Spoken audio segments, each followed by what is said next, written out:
Hello বন্ধুরা, আশা করি সবাই খুব ভালো আছো। অনেকদিন পর তোমাদের সাথে একটা রান্নার রেসিপি শেয়ার করতে চলেছি।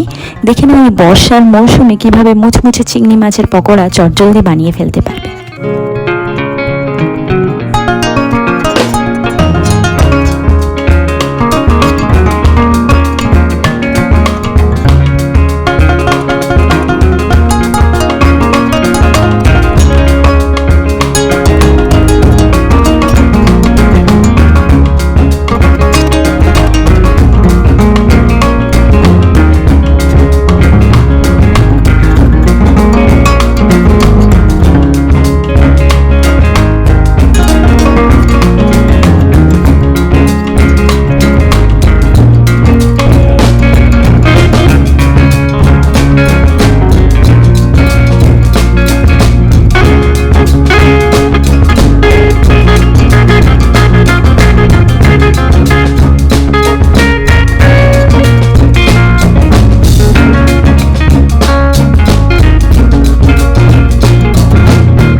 খেতে কিন্তু দুর্দান্ত হয়েছিল। তোমরা অবশ্যই ট্রাই করে আমাকে জানাবে কেমন হয়েছে।